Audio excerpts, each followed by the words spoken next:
Are the stars out tonight? I don't know if it's cloudy or bright.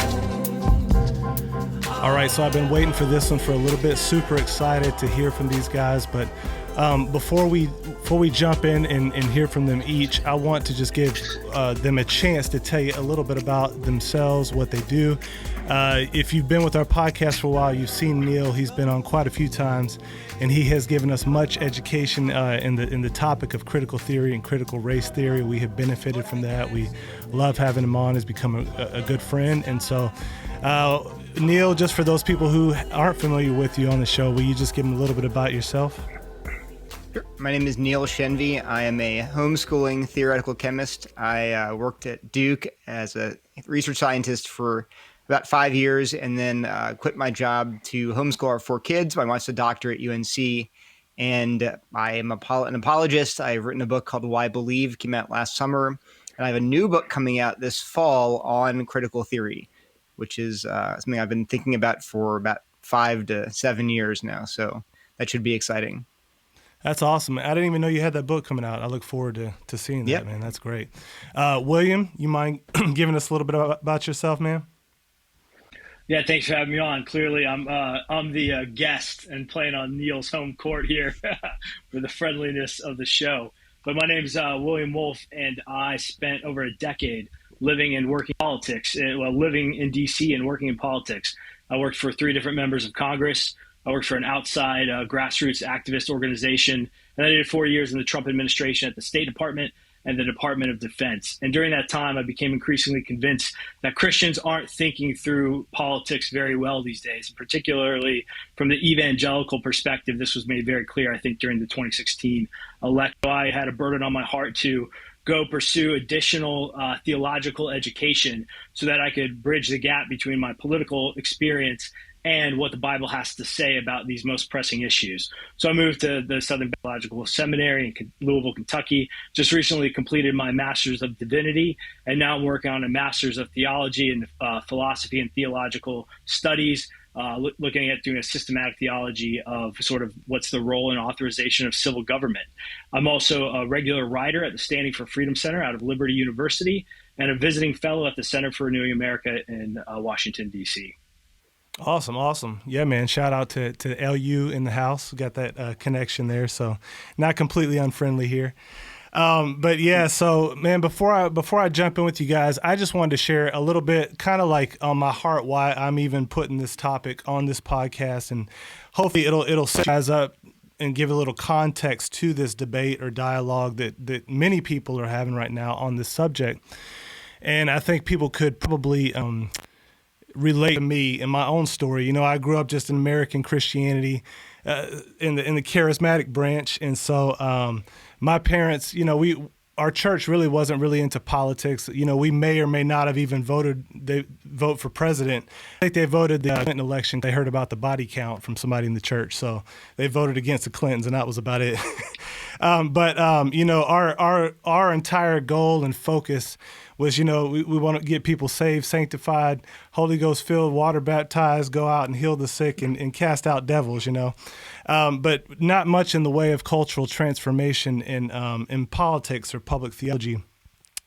Fast forward a little bit to Obergefell, like I think for many people, even in our church, that was a wake-up call of saying, man, what's really going on? And then, you know, you come to 2016, 2020, and everything is going haywire. And we're all like kind of in the dark. People we looked up to maybe 3-4 years ago in the evangelical world, institutions, the establishment sort of let us down. Like just by and large, person by person was like, man, how are they missing it this bad?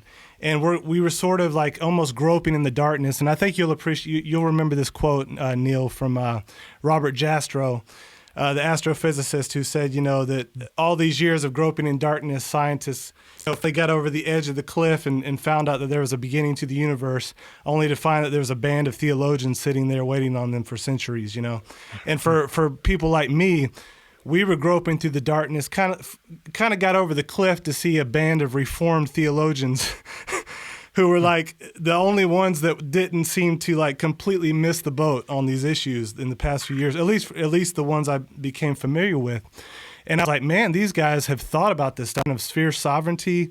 They've got, the doctrine of lesser magistrates. They have a public theology of government. They're not misusing Romans 13 to make us do everything that the government's saying all the time in a kind of a messed up sort of fashion. So I think for many of us, we found these guys, and then we discovered these terms like general equity theonomy and theocratic libertarianism, and now Christian nationalism. And it's like they're giving answers where many of the people we've looked to over the past few years either have given terrible answers or have been silent on it. Now, what I've noticed is many of the quote unquote big Eva people have reacted in kind of dismissive fashions and thoughtless ways to some of these proposals that have been put forth by some of these guys. So it's forcing people that are like searching to be like, man, it's even confirming our distrust. And it kind of is throwing us in like all in, sometimes even without thinking carefully on that side. What I appreciate about you, Neil, is that I feel like you think through things carefully. I feel like you try to be consistent. And I've always appreciated the way that you think through things. And I know you've critiqued this recent book on Christian nationalism by Wolfe. And I've read that critique. I thought it was thoughtful, much more thoughtful than many of the Big Eva folks, thankfully. But I did feel like it had the outcome of putting maybe a wet blanket on the movement as a whole. And I know some people have felt like that and have responded to you in that kind of manner. So I wanted to bring both of you guys on here tonight because I think you represent these opposing perspectives and you do it well.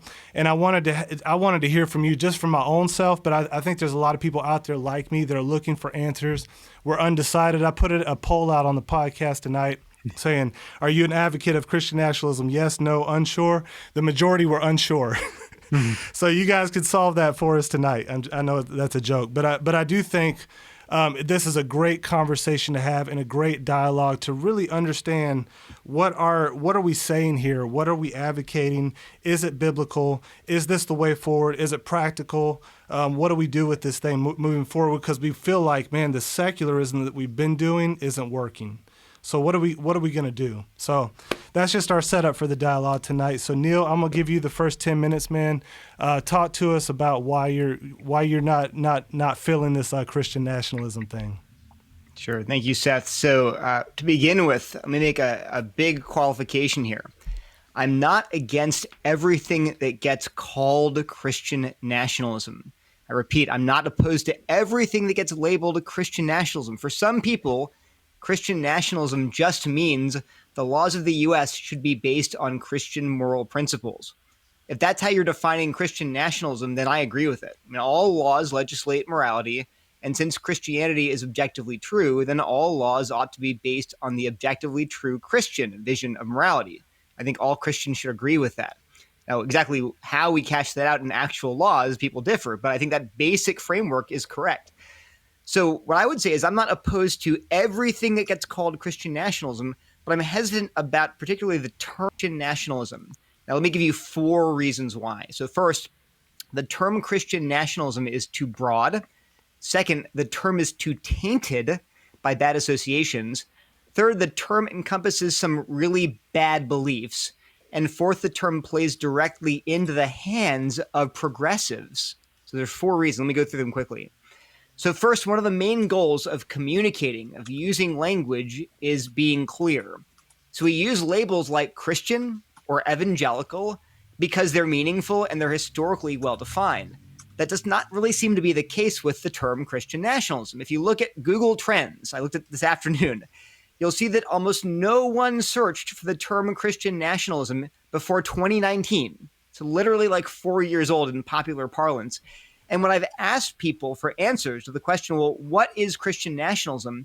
They give answers that are all over the map. So one person might use Christian nationalism to mean basing our laws on Christian moral principles. And another might mean that nationalism getting critical race theory in schools and drag queen story hour in libraries. I think William wants to do that. And actually, I do too. But they'd call that Christian nationalism. Another person like Stephen Wolfe, the author of The Case for Christian Nationalism, he means electing a Christian prince who will decide official Christian doctrine for the nation and punish heretics. That's in his book. And if the term Christian nationalism means 100 different things to 100 different people, then at the very least, we'll need to define it very carefully before using it, right? We can't just throw it out there. That's number one. Number two, most of the people who hear the phrase Christian nationalism have very negative associations with it. So last October, 2022, there was a Pew survey showed that only about half of Americans have ever heard the phrase Christian nationalism. But of those people that had, they mostly had very unfavorable impressions of it, what it meant. When they were asked to define Christian nationalism in their own words, the biggest category of people associated it with Christian rule, theocracy, Christian-based laws and policies. The second biggest category associated the term with negative attitudes like fascist, cultish, misogynistic. The third category was a tie at 3% between white supremacy, racism, and bigotry, and then finally wanting the U.S. to be a Christian nation with Christian people. That's kind of a positive one. So if you look at those top four responses, there's about a 5-to-1 ratio of people who associate the term Christian nationalism with fascism, racism, bigotry, and theocracy, and then to one person who thinks it's something reasonably good. Now, hear me clearly. I'm not saying that you have to reject these ideas because they're unpopular. It's not what I'm saying. There are lots of Christian ideas that are unpopular, and who cares? They're true. But it's very imprudent to brand your movement with a very unpopular label that's only a few years old, that people associate it with racism and theocracy. It would be like starting a movement calling it Christian fascism. And then you're like, well, why does no one want to join my movement? Well, the answer is you picked a terrible label that people think you're saying something that you may not agree with. So again, it's a negative association that I think is very imprudent to choose. Here's the question, though. Are those associations completely unfair and preposterous? And I'd say here, the third reason, unfortunately, no. So my third point is that some self-identified Christian nationalists define Christianism to encompass views which other Christians would strongly reject. For instance, on January 25th, a month ago, I pointed out that everyone, including self-identified Christian nationalists, have to figure out what to do with sort of edge cases. What biblical principles should be codified into law? I asked rhetorically, are you willing to bite the bullet and say that Hindu temples should be made illegal? Now, 200,000 views later, I discovered that quite a few self-identified Christian nationalist accounts on Twitter with large followings really did think that Hindu temples should be illegal. But there's more. So after that conversation, a self-identified Christian fascist, that was his actual self-identification, he posted this: Europeans didn't immigrate. We conquered. We put the native demon worshippers to the sword and took the land for Christ. The Lord took most of the rest by plague. But since the invasion of the 60s, the life of the white man has gotten immensely worse, and you know it. Now, look, that's a rando on Twitter. He's just some random guy in an anonymous account. No one knows who he is. Okay, that's fine. There are lots of insane people on Twitter. But here's the thing. In response to that crazy comment, Gab CEO Andrew Torba wrote, "Go off, King." Then when I asked him, well, wait a minute, how far are you willing to take this? Should you outlaw synagogues? He began to like tweets that said, yes, synagogues too should be outlawed. And I said, wait, are you really saying that? And he replied with a reaction gift that was like, so stay tuned or something like that, like just being coy. Now, why is that important for Christian nationalism? In 2022, Torba published a book entitled Christian Nationalism, A Biblical Guide for Taking Dominion and Discipling Nations. And that book currently has over 900 ratings on Amazon. It's by far the most popular book promoting Christian nationalism today. So he's not some fringe figure. He has 300,000 followers, has written a very popular book. So he's a major part of this movement. Now, again, let me be clear. I'm not saying that if you happen to identify as a Christian nationalist, then you are a racist or you're an anti-Semite or you must want a theocracy. I'm not saying that. But I am saying that if you embrace this label, then some of the most prominent, loudest people who identify as Christian nationalists themselves have these views that you probably reject. So at a minimum, you have to be very clear when you define Christian nationalism and draw some very hard lines between yourself and the people that you strongly disagree with. Okay, then finally, now, why do I care? Because for 5 years now, and I'll just say, I I frankly don't that much.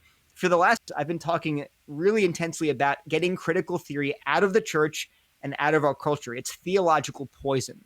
But about a year ago, people began telling me I need to stop wasting my time on critical theory because the real threat to the church was Christian nationalism.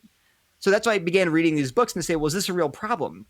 And so because people were dismissing my criticism of critical theory and saying, well, we have a real problem, Christian nationalism. So this is why I care.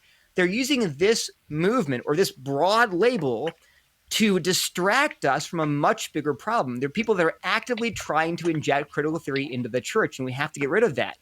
Now, my question to people that want to use this label is, why would you give them ammunition? You're handing them a club so that they can beat you over the head with it. So I'm thinking this is going to be a disaster if there's a movement here that you all share this label. Then in a year, some CNN reporter is going to stick a microphone in the face of Andrew Torbett and say, how do you feel about Jewish people? And he's going to say, well, Christian nationalists say, and here's what he's going to label your movement.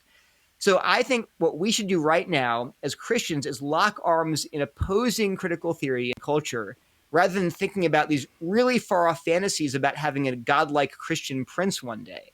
I mean, we can think about that eventually, but for now we have a much bigger problem on our hands.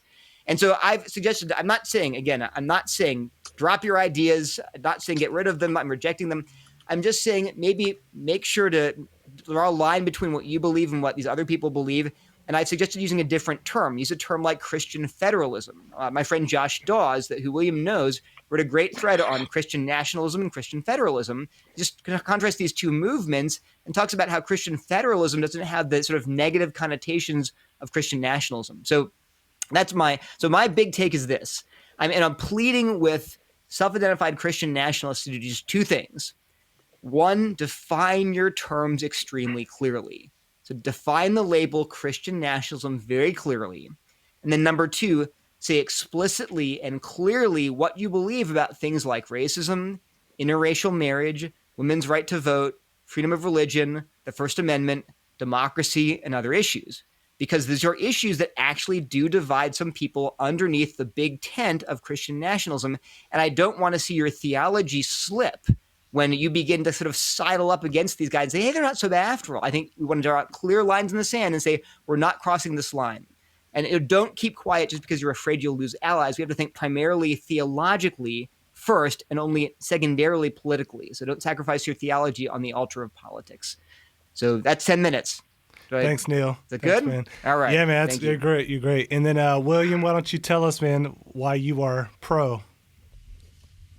Yeah, well, thanks. And I'm sorry I forgot to wear my pearl necklace, so I couldn't clutch it while Neil painted this deep and dark, disturbing picture of Christian nationalism. And, it's interesting. This is a point I would make in general, but Neil just perfectly embodied it, which Neil just in almost all of his efforts there ran to the extreme fringes of this conversation and tried to center what could be considered the most concerning or outlandish. I mean, I'm not surprised, but quite frankly, I'm a little disappointed that he went ahead and led off with that random Twitter comment from the Christian fascists, because Neil knows that's not what the vast majority of people who are advocating for Christian nationalism believes, but the method he used in his rhetoric just now centers that in everybody's minds. So let's take the term on here. I actually think the term is helpful. In Yoram Hazony's book, Conservatism, a Rediscovery, he says, today many avoid the term Christian nationalist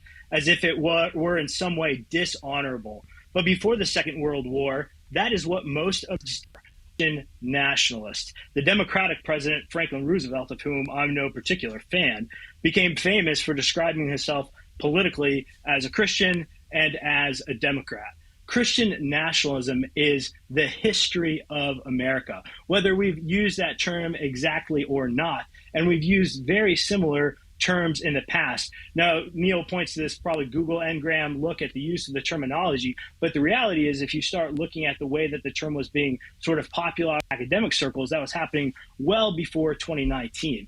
And here's another problem with Neil's point, is that we now creating a club and then handing it to the enemy. No, what has happened has, in the run-up to the 2016 election, and then post-Trump in particular, a group of committed secular progressive scholars, not so much in the critical race theory world, though I would argue that they do other sorts of critical theory, critical gender theory. They're secular sociologists. They started trying to use the club of the term Christian nationalism. But here's where it's fundamentally different from critical theory. Critical theory is rotten, root to fruit, right? But when these guys started trying to use this term Christian nationalism, like Andrew Whitehead and Samuel Perry, to describe what is essentially the basic political commitments, moral commitments of your average Christian, we realized, well, wait a minute.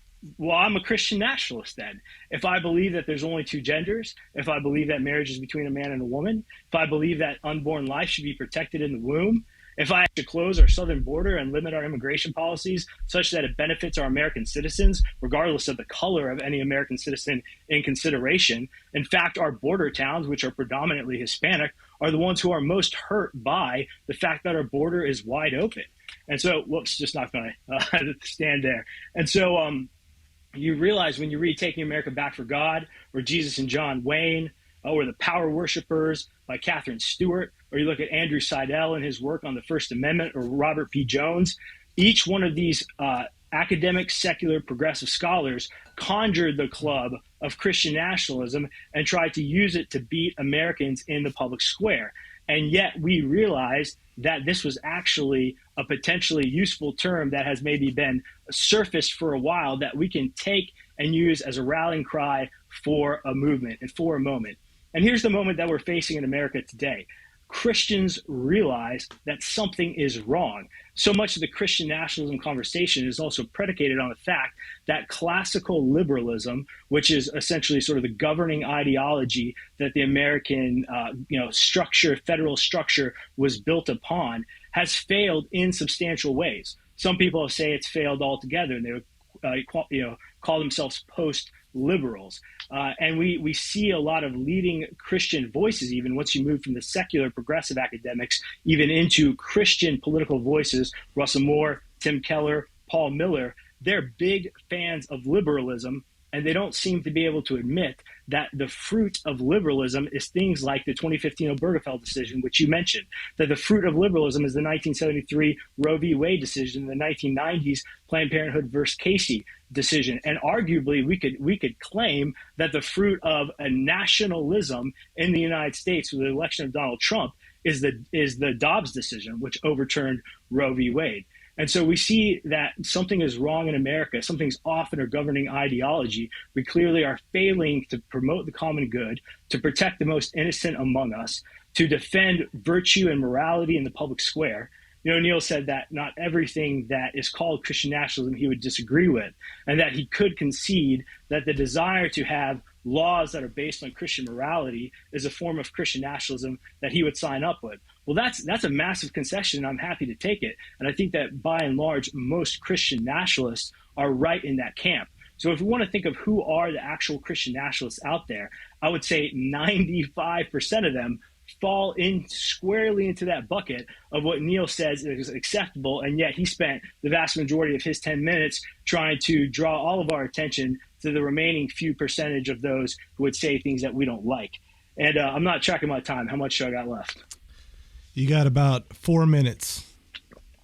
All right, great. This is great. So here's the deal. Let's talk about terminology here, right?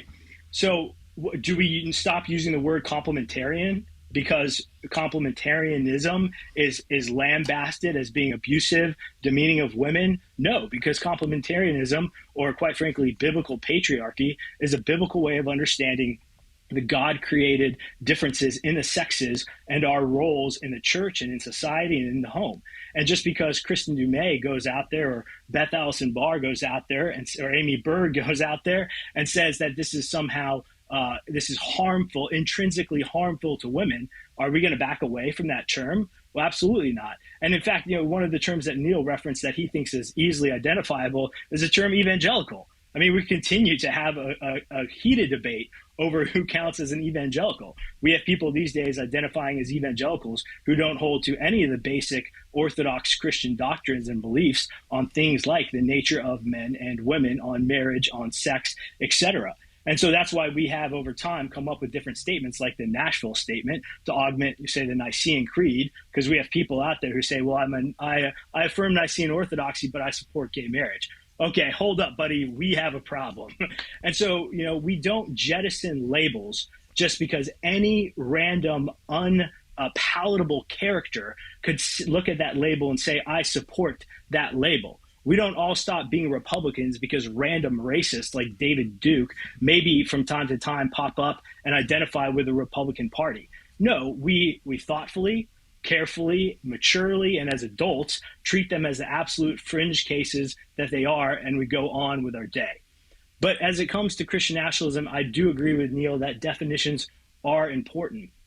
And, there's two main pieces there to Christian nationalism. Stephen Wolfe approaches it from a very theoretical and considers the nation qua nation as a nation that acts in the totality of its national action with its civil laws and social customs to acquire the good of that nation, both its earthly and heavenly goods. And then he augments it by putting Christian in there and everything that he would understand that carries over, particularly from the Protestant Reformed tradition.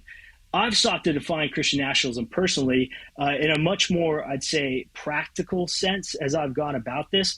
Here's a definition that I like and that I will continue to advocate for in general that I think captures some of the key pieces of it here. And let me just read it for you here, and then I think my time will be about out. So let me find it. I've got it written down in a paper here. Essentially, I view that Christian nationalism is a political ideology. That's how I would view it.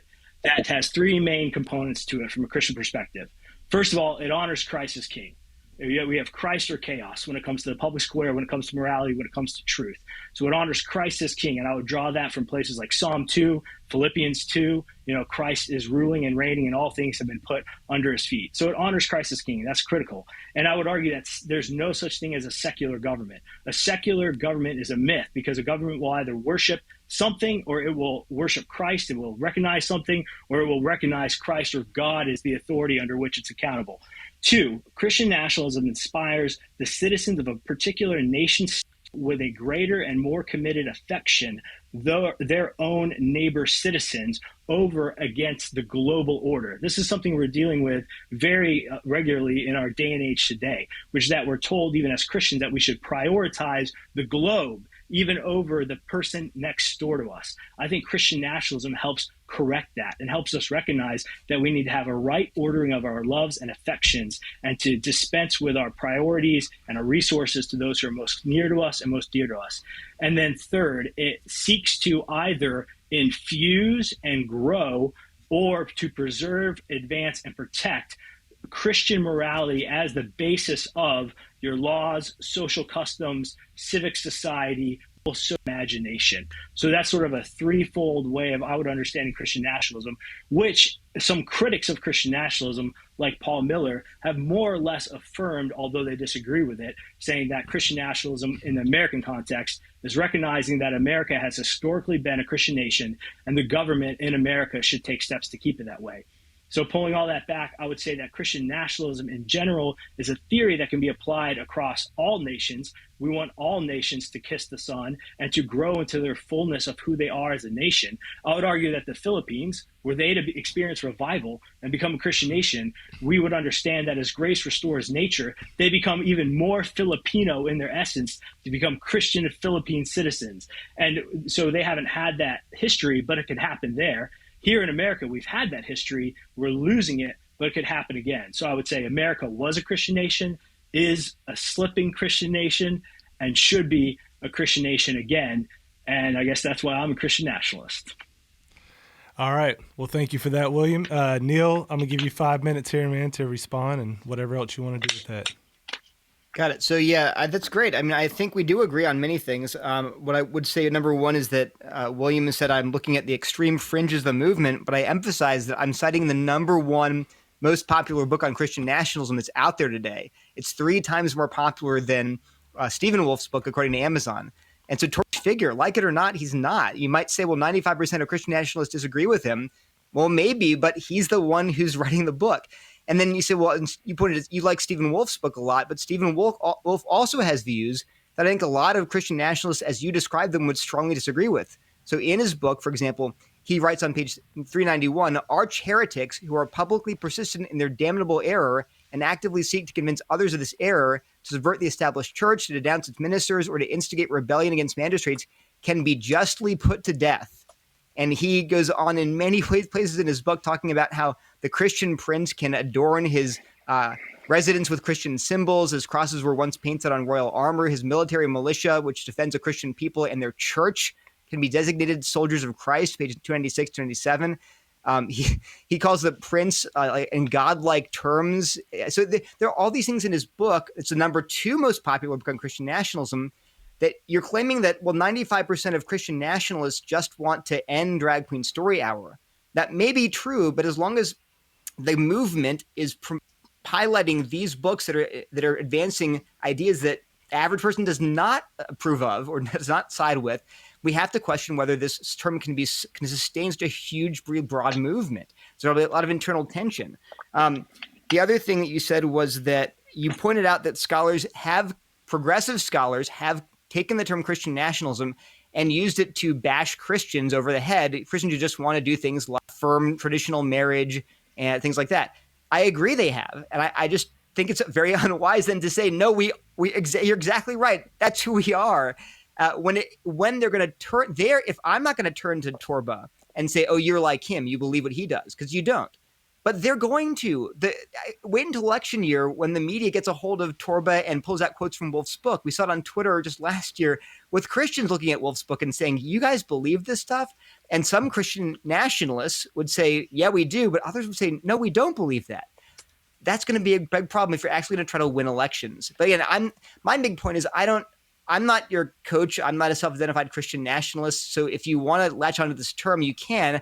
I just think it's very unwise. My bigger concern, personally, is not whether your movement succeeds or not, but that you have to draw lines. So you talked about how we don't jettison labels like evangelical or complementarianism just because people bash us over the heads with it and apply it to really terrible things that we disagree with. That's right. We hold on to terms, but when we realize it's not communicating our ideas clearly anymore, when we realize we're getting bashed over the heads, then we find a better term. So this is why, for example, the term social justice has been used by Christians in the past to as a synonym for biblical justice. It really has. The ESV Study Bible is a section heading about social justice from Leviticus. They're not woke. They're describing laws about stoning witches and caring for the poor. Both of them are social justice laws in the Bible. That said, I have counseled people stop using that phrase because it's been co-opted by the radical left. I'm being very consistent here. Phrases that have lost utility and no longer communicate what we want to communicate should be changed. And I just think that, so this is one of those cases where we should stop using the term. The other thing I'd say is that I'm worried about our theology as it begins to drift. What happened with the woke church is they would not stop using terms like social justice, even when people gently pointed out, hey, there's some really bad ideas under the umbrella of social justice. You have to draw some lines right now so it doesn't affect your theology. They circled the wagons. They would not do it. And because of that, their theology did erode. So I'm saying in the same way, I've seen it on Twitter. People adopt this label, they adopt this tribal identity, and then they begin to be attracted to some of these really bad ideas, I'd say. So you suggested, well, we have like church councils, we have statements like the Nashville Statement to draw clear lines. Yes and amen. I would love it if you got together with other self-identified Christian nationalists and you hammered out a clear document saying this is what we mean. We are not going to take away women's right to vote. We are for interracial marriage. We do not believe that we should have an ethno-state. We are against that. We believe in religious liberty. We affirm the Baptist Faith and Message statement about how the ideal is a free church and a free society where everyone can express their religious beliefs without civil interference. That's BFM in actually 1925 even. They were already saying that we affirm freedom of religion essentially in the modern sense. You can go back and look at the old document.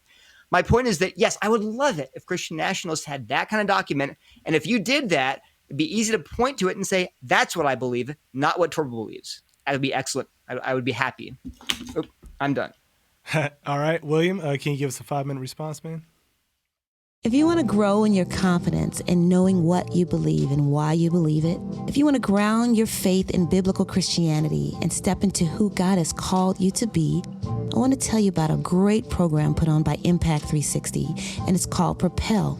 Propel is a 1-week transformational leadership and discipleship experience where high school students gather together to be grounded in a biblical worldview as they learn how to follow Jesus, have a godly influence, learn how to disciple their peers, and boldly live out their faith in their daily lives. So they're having 2 sessions this summer. The first one is June 19th through the 25th, and the second one is June 26th through July 2nd. These programs fill up really quickly, and I promise you will not be disappointed. So we'll put the link below if you're interested in looking into it, and we'll see you this summer.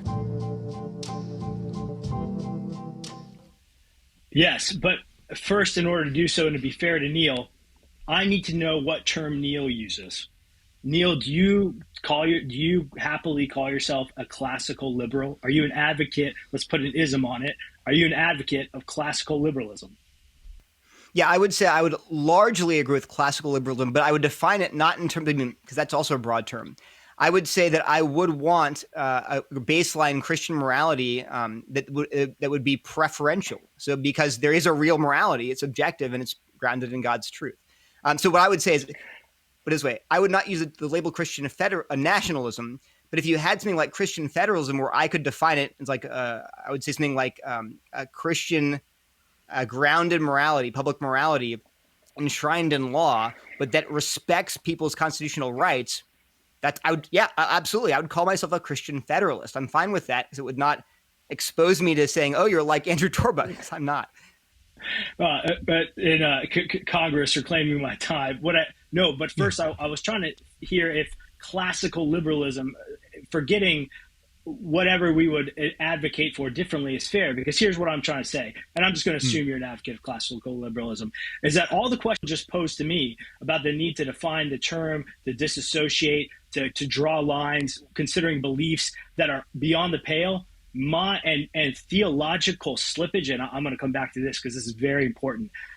My goodness, the burden on those who proclaim to be advocates of classical liberalism rests tenfold on them today. When classical liberalism is giving us transvestite strippers in front of children, when classical liberalism gave us a reign of bloody terror of Roe v. Wade, under which we saw over 60 plus million unborn children slaughtered, when classical liberalism has given us straight up pornography in our elementary school bookshelves, when classical liberalism has driven God out of the public square, driven God out of the public schools, and has instead replaced it with a woke, anti-God, anti-human, anti-life agenda.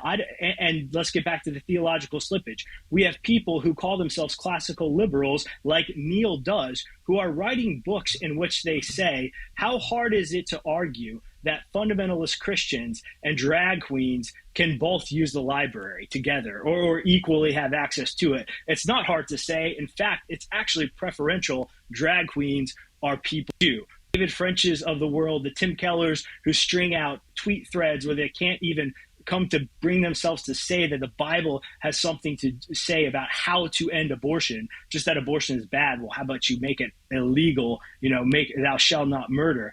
And so all these questions that Neil, in this current sort of popular current moment in which I think that critics of Christian nationalism are sort of surfing on the waves of the regime and progressive approved rhetoric against this, I would turn all these questions around on them and say, how could you possibly identify yourself with classical liberalism when we look out on the wreckage of our society today, all the evils that are being perpetuated in the name of the First Amendment, in the name of freedom of speech? And so, frankly, as somebody who's looking for a path forward, trying to chart a better and different future than the one that we're dealing with now, I think that people like Neil have to answer all these questions to a much greater degree than anybody like I have to answer, because proposing sort of a replacement system to the failed system that we all live under currently. And that point about theological slippage, again, I cannot imagine how you could call yourself a Christian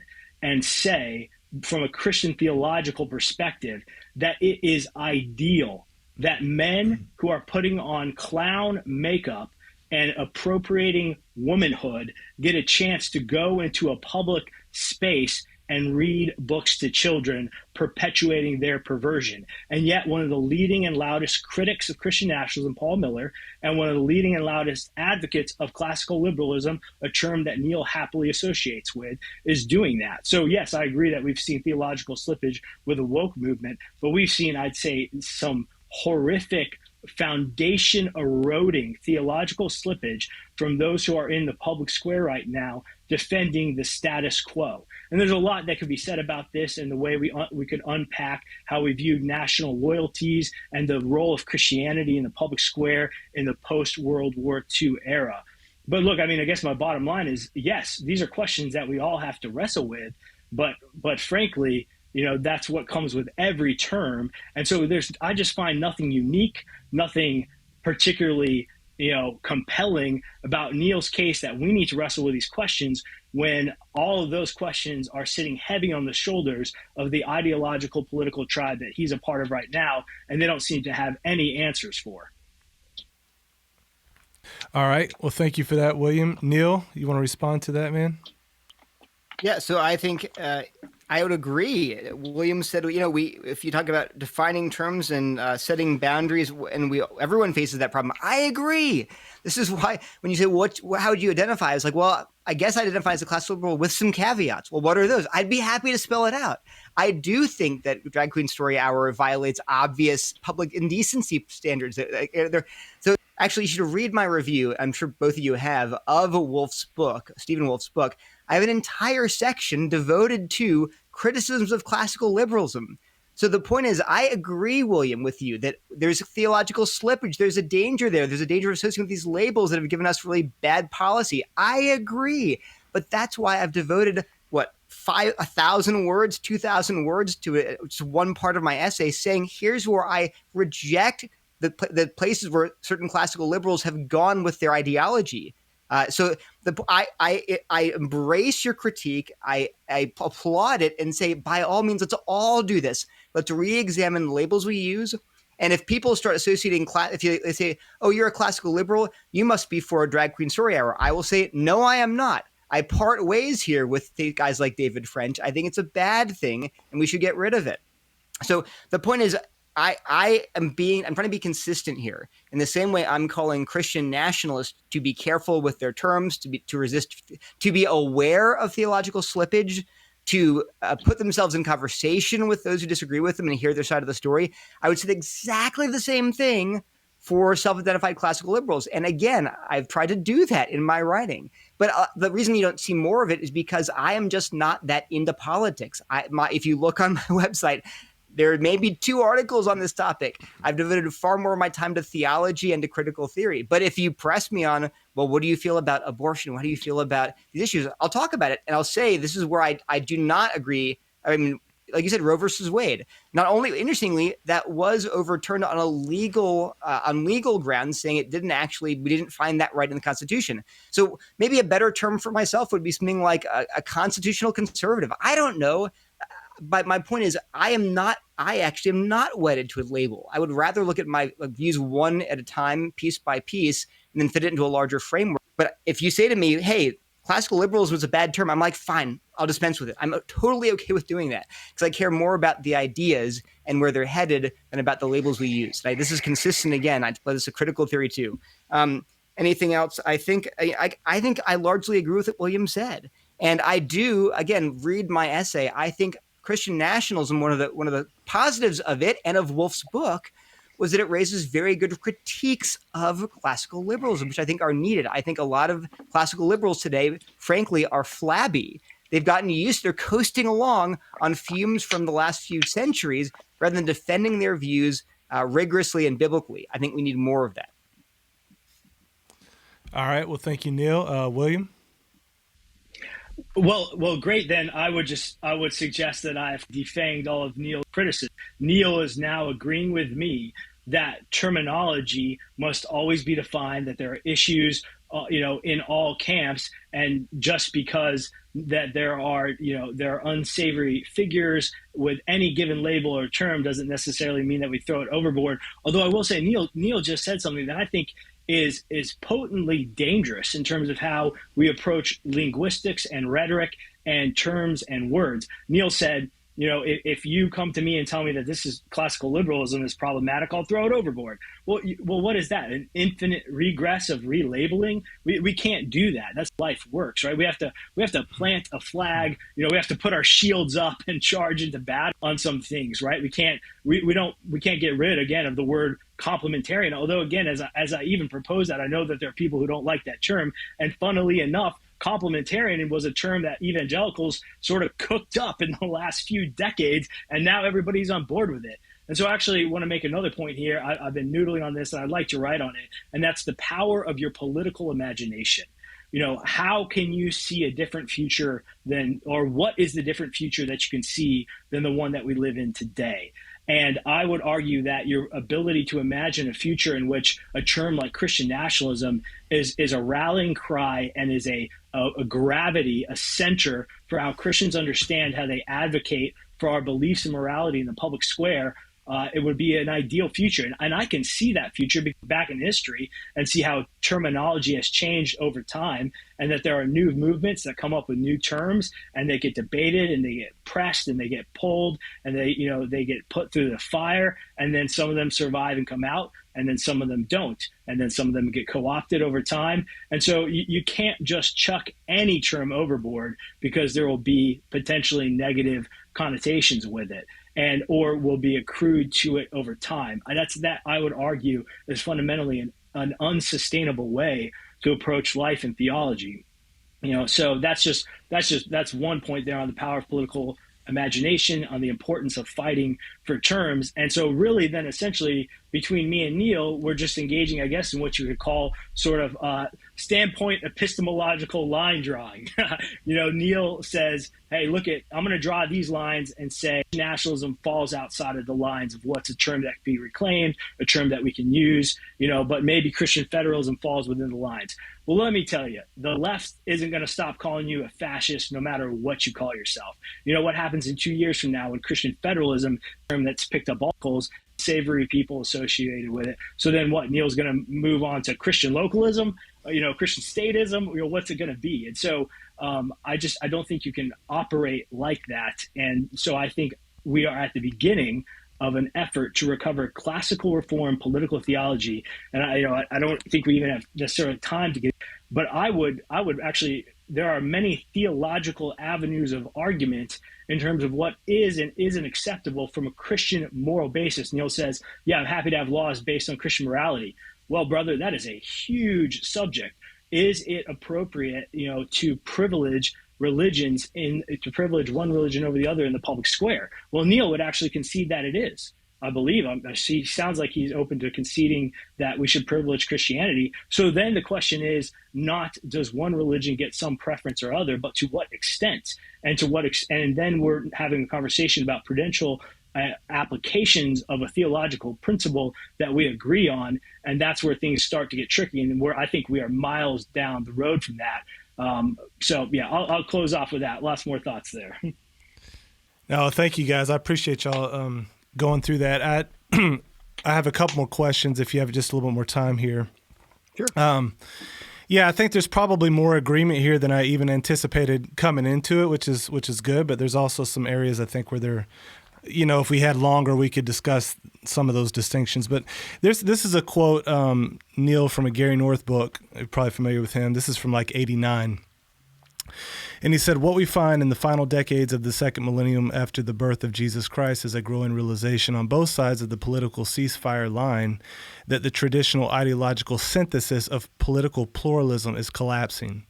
What we are witnessing is a slow but sure breakdown of the political ceasefire between humanism and Christianity. On each side, the defenders of the compromised system can no longer hold their own troops in line. Guerrilla skirmishes are breaking out continually. The humanists are beginning to act like humanists, and a tiny handful of Christians are beginning to act like Christians. And then he goes on to say democratic pluralism becomes a convenient excuse for not being able to recommend anything in particular, since democratic pluralism is the ultimate pay-as-you-go social theory. It is devoid of moral content. It is all procedure, but it is acceptable to humanists who much prefer to see Christians clinging either to discard 10-year-old liberal fad or to some hopeless program to, quote, make the public schools moral again. It keeps Christians quiet and it keeps them harmless. In your thought, Neil, because I think some of the pushback that comes at you sometimes is, man, you are trying to kind of prop up the status quo, and the status quo is this like neutral, secular, naked public square. And I think what many of us are feeling like, man, I don't know that whole myth of neutrality thing might actually be true, and we might actually have to have a Christian essence to the state. Do you kind of disagree with Gary? Like, is there, because you talk about theology and that being your main thing, theologically, do you have much thoughts on that whole topic, or do you kind of agree in there? Well, I don't think there's a neutral public square. I don't think that the government is religiously neutral. It can't be. It has to take moral laws encode up morality. And if Christianity is true, then the only real morality is Christian morality. Other moralities are false. And so any law that is actually just and actually moral is rooted, but it has to be rooted in the real morality, which is Christian morality. So that way, all laws. Wait, can I just have to? Yeah. Can I ask real quick? Yeah, Neil, how is that different from Wolfe's main syllogism? You almost just repeated Wolfe's main syllogism, just with sort of like, laws and morality instead of his wording of the government promoting the true religion. That was almost do you see what I'm saying? That was almost an exact syllogism like his. No, because the end of government is to promote the earthly and heavenly good of its citizens, right? What I said was that all actually just laws are rooted in Christian morality. I didn't say which laws we should have. This is a big difference. And what I've said is completely consistent with basically all conservative Christian political thought that I know of. I mean, people like Jonathan Lehman and Andrew Walker, who would probably say something more close than Wolfe would, definitely. But they would affirm what I just said. They would totally. But the question, let's ask a practical question. The real question that I had, I think, is a huge dividing line between in the middle of Christian nationalists right now, is does the government have the authority to legally enforce the first table of the Ten Commandments, meaning have no other gods before me, make no graven images, that table, those 5 commands. Can the government make laws to say make idolatry illegal? That's a huge question right now. And so I would just say, I did not, when I'm saying all just laws are grounded in Christian morality, that's true. I did not say whether we should have laws like that. So that's a great question to start with, would be, do you believe that the government has the authority to enforce, say anti-blasphemy laws? That's a right. They have a right to do that. Yeah. Would you respond to that, William? Yeah, I mean, this is, again, it's like it's this classic pivot to the fringe case to try to make like a salacious sounding comment here. So I just want to recognize what Neil's doing and then address it. So first of all, historically, the majority of Christians for the last 400 or 500 years who have wrestled with the role and the authorization of the civil magistrate under God have argued that in a self-consciously Christian nation that it is appropriate to have laws that penalize certain blasphemous expressions in the public square. However, people need to recognize that that penalty is for outward and public behavior. It is not for inward beliefs. Nobody is arguing that the government under God, as you can deduce from the scripture, has the ability or the authority to, it doesn't have the ability, period. And so it certainly doesn't have the authority to reach into a man's heart or mind and compel him to confess something he doesn't believe, or to stop him internally from professing all the blasphemies that he does so desires, that his wicked heart would so desire. The fool says in his heart, there is no God.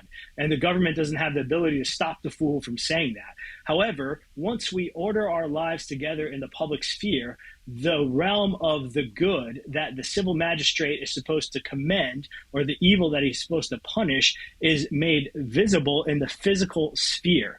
And so if there is somebody that is, we recognize, if you are to agree that Christianity is the one true religion, laws that are truly just must be based on Christian morality. And then if we're seeking a vision of the common good that is in line with a Christian anthropology, then we would recognize that there must be limits on public blasphemy, or we're going to erode our society. Now, where are those limits? That's something that's been debated right now here in the United States of America. There essentially are no limits. But are you telling me, I'd be interested in hearing this from Neil.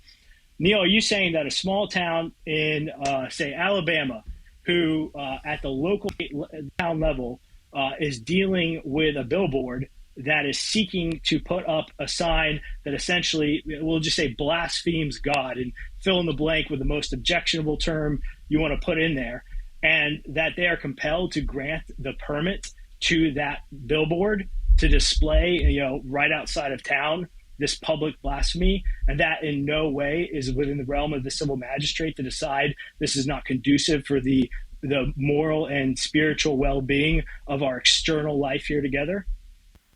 Yeah, I think the Constitution, the First Amendment, does guarantee people that right. If it's we're talking about public billboard that's accessible to if a Jewish person wants to put a billboard up that says Jesus is not God, you're saying that a town should, wouldn't that violate the First Amendment if the town said you can't put that billboard up, or just said Islam is true?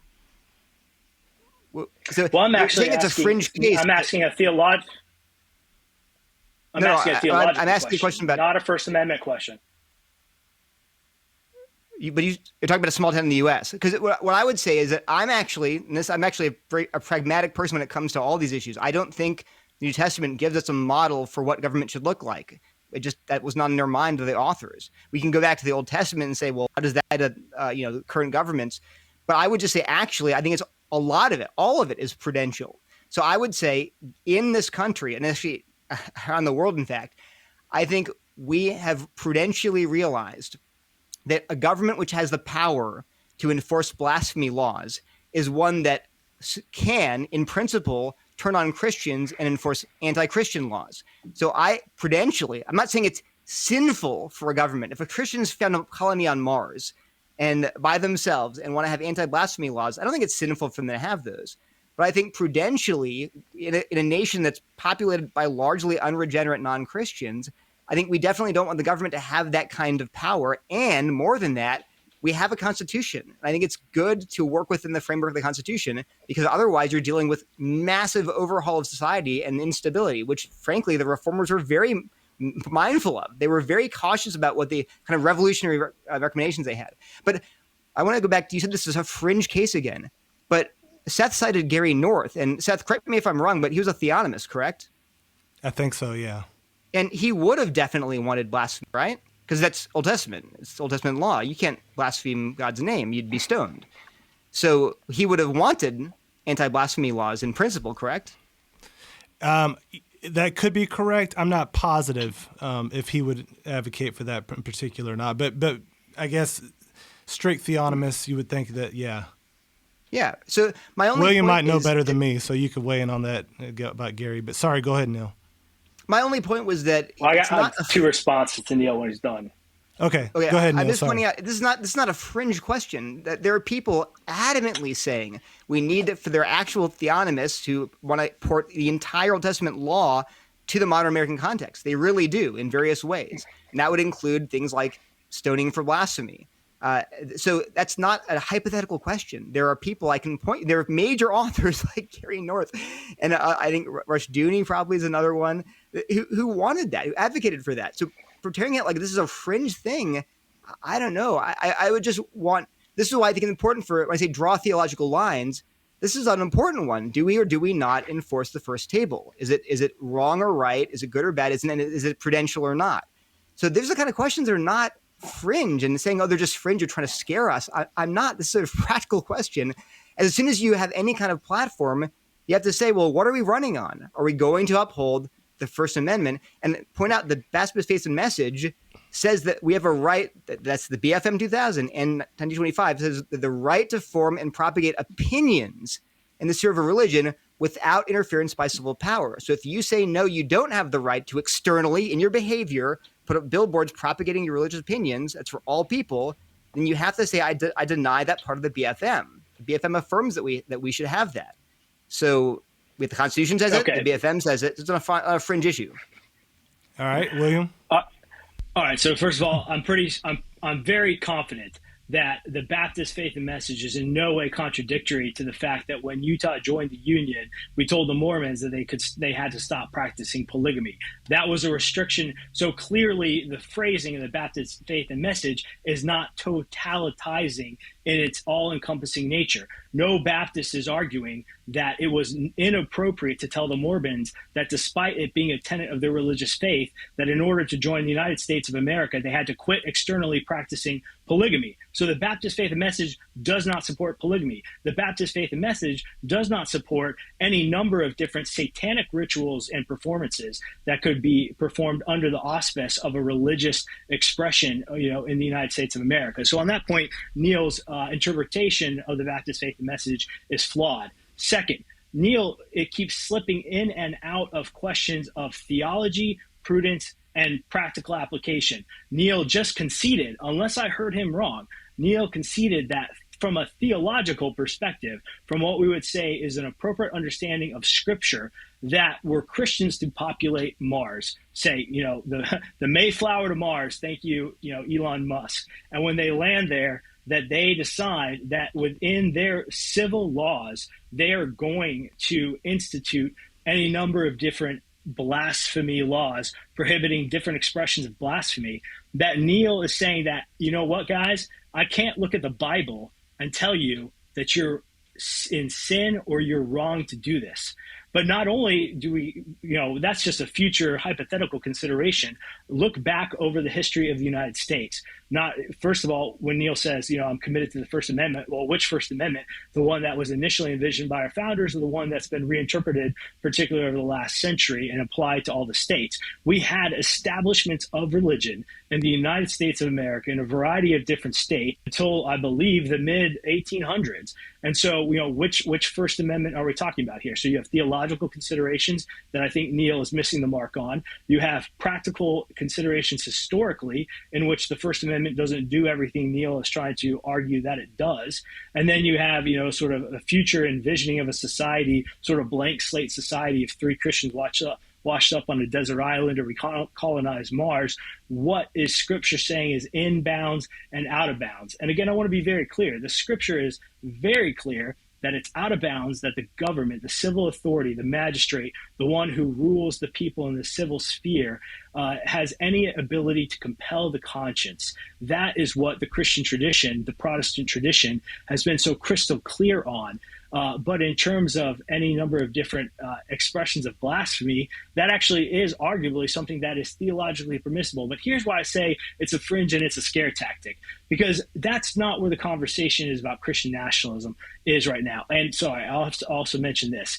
Neil said any government that can punish blasphemy can turn it back on Christians. To which I ask, Neil, what government are you living under right now? The government that we live under right now punishes all sorts of different blasphemy, right? Blasphemy is sort of, something that cannot be uttered against the highest power of the land. Well, to say that Leah Thomas is William Thomas, to say that William Thomas is a man in some areas of our nation is a blasphemous, declaration that's punished job loss. Just think back to California in 2008 when there was that tech guy, I think with Mozilla and Firefox. He donated $1,000 to Prop 8, which was the California effort to re-enshrine into the California Constitution a traditional understanding of marriage. Well, that was an act of blasphemy in California and in the tech world, and he job. So first of all, blasphemy laws are in full land currently. They're enforced primarily against Christians who dissent from the secular, transgender, and LGBT social dogmas. So again, Neil's just envisioning things that, quite frankly, are the sort of inverse of what we're dealing with in our society currently. And the Christian nationalist effort right now, I can't think of a single Christian nationalist who's like, hey, I've got 25 priorities, and the first one, blasphemy. Not even close. We're talking about closing our border, protecting our citizens, renewing an American consensus that we're one nation under God. And you know what? I'll let the people on Mars deal with the blasphemy question if they ever get to it. Neil, can you give us a 2-minute response, brother? Sure. So, William, you mentioned Utah entering the Union, but again, that's not relevant to the BFM because it says the right to form and propagate opinions, not actions like marriage. And so we're talking about things like billboards. And so the BFM says at the minimum that you have the right to propagate your religion, not to get married to 8 wives or get married to a man if you're a man. So again, a billboard's not an opinion, Neil. A public billboard is not a personal opinion. No, it's not That's personal a public opinion. action. Yeah, I understand that, but it says the right. Here's the BFM 1925 that we have the right to form and propagate opinions in the sphere of religion. That's an action externally. It's not an internal belief in your heart. You're propagating them. You're forming an opinion and propagating it in public. You're not whispering it in a dark room. So that's saying it's not relevant to polygamy anyway. And the BFM is affirming yes, it that. is. It absolutely is. Absolutely, I disagree with that. That's not correct. You think the BFM is okay with not permitting, say, Jews to spread Judaism? No. What does it mean that it's? What is the right to form and propagate opinions? What does that mean? Well, that we would have to ask the drafters of the 1925 Baptist Faith and Message. But my point is that propagation of that opinion certainly comes with restrictions. Now, you're saying that you think you can clearly see the difference between a public billboard and the practice of polygamy. Maybe, but we would have to ask the drafters of that document what they meant by it, because you were trying to weaponize that language in a totalitarian way that I don't think was appropriate to the point you were making. Well, I was making a point about billboards. It really is just the words, like saying words or printing words. And I think the BFM and certainly Constitution gives you the right to print words and propagate opinions. And I think, and again, you said, well, we have blasphemy laws today against Christians. Well, all the more reason to say we shouldn't have those. I agree with that. These are weaponized, but I think we can be consistent and say, hey, we're not going to promote blasphemy laws on either side. That's a bad thing. We want an actual free conscience and a free to propagate and form opinions without punishment. So I think a consistent Neil, answer, how is it a bad thing? This is really important, I think, for you, that you need to clarify. You keep saying it's a bad thing. You're saying it's theologically permissible. So you're saying that something that is theologically permissible is a bad thing? Sure. When I say bad, it means not prudential. It's not wise. So, for example, if I said, like Stephen Wolfe in his book, which you've read. Well, bad is a statement of the moral character of something. Yeah, because not all immoral things have to be illegal. We know that's obvious. I mean, lust is immoral, but it shouldn't be illegal. It's an inner state. Or like really small acts that are actual acts of sin, but we can't make them illegal. That's very imprudent. If you live in a police state, you could make things like, spitting on the sidewalk illegal and throw you in jail for that. But that would be that's a bad example. It's immoral, but you could think of small immoral actions that it's still very imprudent and unwise to have. I mean, Augustine Aquinas thought you could legalize brothels because it would be crazy. It'd be imprudent in their mind. They were wrong. But they thought it would be imprudent to have laws against brothels, which is totally wrong. But the point is there's a long tradition of Christians arguing over what immoral acts are moral but should still be legal. That's a huge category. There are lots of immoral things that are still legal. Well, sure. There's definitely – look, Neil, there's no doubt that there's a debate between what sins should be crimes. I was just trying to make sure the language you're using, because you said bad. So I was trying to figure out what you meant by bad, which sounds like imprudent, I guess. I don't view those as synonyms. No, I mean, I don't mean sinful. It's not sinful to have a law that says, I would say even anti-blasphemy laws are not sinful, but it could be very imprudent. And even anti-brothel laws, you have Aquinas and Augustine arguing, are imprudent. They're not sinful. But I think the point is this. Well, they're wrong. I totally agree. I think it's not imprudent. It's very prudent.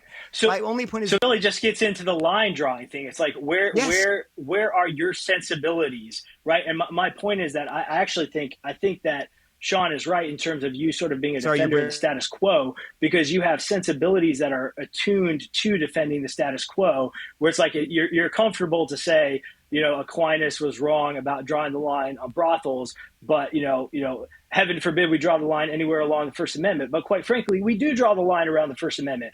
You're not actually allowed to print anything you want to print. You're not allowed to say anything you want to say, unless you're arguing for an interpretation of the First Amendment that I'm not familiar with, which is that there are no restrictions whatsoever on speech in the public civil society. The classic sort of silly example is you're not allowed to say fire you're not allowed to shout fire in a crowded theater. So as long as you can concede that there are limits on the First Amendment, well, then we're having a whole different conversation.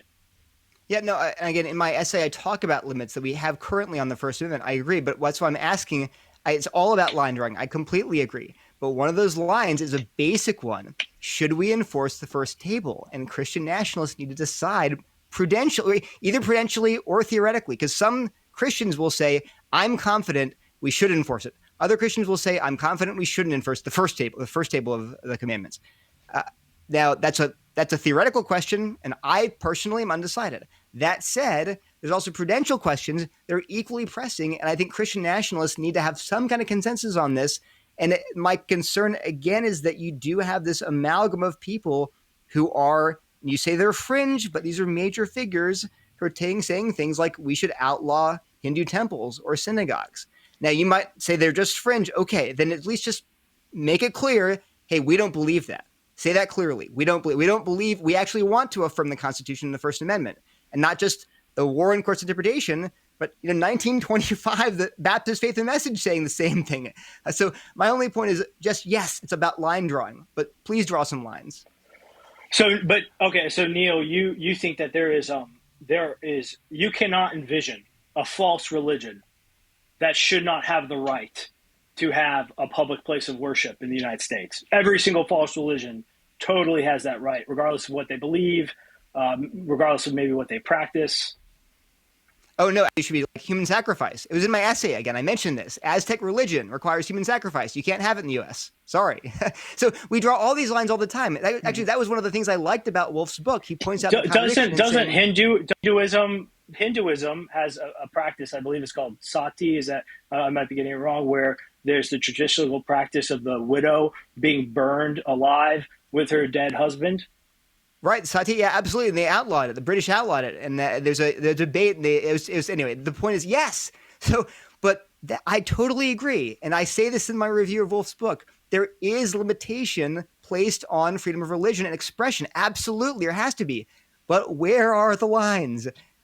So as a total pragmatist in a sense, I can say, hey, it's all about listening to both sides and finding a prudential answer that people will live with and not revolt, because that was in Reformed tradition. That was a big issue. You don't want the government to become totally destabilized and everyone just revolts and there's anarchy.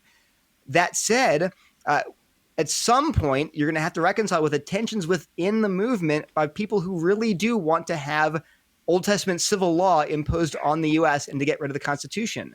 If you're going to build that's not the Christian nationalist movement. Nobody, I can't think of a single self-professed Christian nationalist who is arguing for a one-for-one theonomic institution of Old Testament. Even the brothers, our friends out in Moscow, are general equity theonomists. They're not one theonomist. I can't nowhere in Wolfe's book, and actually I have a lot of critiques of Stephen Wolfe's book. Will you find him arguing that we just jettison the Constitution? So again, nobody is arguing for that. And again, I would just turn it right back on you and say, hey, well, when are the classical liberals going to come out and say that, the First Amendment doesn't apply to transvestite strippers gyrating in front of 5-year-olds at brunch? I'm waiting for that. Yeah, they should. But I agree with you there. I would love to have a classical liberal, a Christian classical liberal, a Christian conservative classical liberal statement of belief. Where do we draw the lines? I am all for that, but Seth invited me to talk about Christian nationalism. So, but hey, like I said, I'm trying to be consistent here. I 100% agree. There can be theological drift on both parties under both labels. Labels can be in flux. We choose the best one to communicate our message. We offer caveats when needed, all of that stuff. And I'm applying it to both sides. So I'm hoping to be consistent here. Thank you. Hey, I'll give you one more minute, William, to just give us your final thought here, brother, before I wrap it up. Oh man, 1 minute. 1 minute. Look, I think it's a really important conversation to be having. And I just have to say, people are going to watch this, and this is what people are going to say. They're going to say, I can't believe you guys spent so much time talking about blasphemy laws. And honestly, I feel that way too. I find it to be an unproductive use of this conversation. And here's why. Because the conversation about Christian nationalism is not going away. These academics, particularly on the secular side of things, have stumbled upon sort of a grift. They're not going to stop writing books about Christian nationalism. So we need to be thoughtful, and we need to be serious, and we need to equip the people in the pews and the people in the public square to wrestle with this term, Christian nationalism. And when you read those books, they're not talking about blasphemy laws. They're talking about defending traditional marriage. They're talking about protecting, they're talking about gender complementarity. They're talking about your stance on whether you're pro-life or not. And so when you take any of these surveys, Taking America Back for God, you are going to find yourself being a Christian nationalist. And in fact, NPR actually just released a report on a new survey by these secular academics showing that support for Christian nationalism is growing within the Republican Party. At a most simplistic baseline, Christian nationalism is a rallying cry for the renewal of the consensus that America was a Christian nation, is a Christian nation, and should be a Christian nation, that laws must be founded on Christian morality to be just, to be useful, to be beneficial for our common good. And we need to recover a robust Protestant Reformed theological understanding of the role of the magistrate, in the civil society, and not be, scared off by the post-war consensus or scared off by fear-mongering academics who want to paint us as hood-wearing Klan members. And I tell you what, it doesn't matter all this effort. They are going to do that. And so I don't think we can engage in an infinite regress of labels. I think we've landed on a good one. Shield walls up. Let's press forward. Well, thank you, man. Thank you guys for coming on here. It's very engaging. I've really learned a lot from both of you on this. And it sounds like, Neil, you could get on board with a good bulk of that outside of the label and with a clear, here's our here's our marching orders. So I'm glad to hear there's more in common than I even initially thought. And I think there is some stuff that needs to be worked out, obviously, there. And then some of those lines and some of those definitional things. But I think overall this was a helpful conversation for me to be a part of. So thank you guys so much for coming on here. Maybe we'll have to do some more down the road. Great. Thank you, Seth, for inviting us. Yeah, thanks. Appreciate it. Yeah, we'll see you guys. See ya. All right. Well, thank you so much for joining us for this spirited dialogue. I hope it was helpful. It's probably got to be part one of many because there's so much to really drill down on there in the content that we're going back and forth on. So, but if you don't mind, go ahead and subscribe to the podcast on YouTube or Apple. Give us a review if you don't mind as well. It helps us get the word out there. And just really appreciate y'all taking the time to watch this and be with us. And we'll see you next time.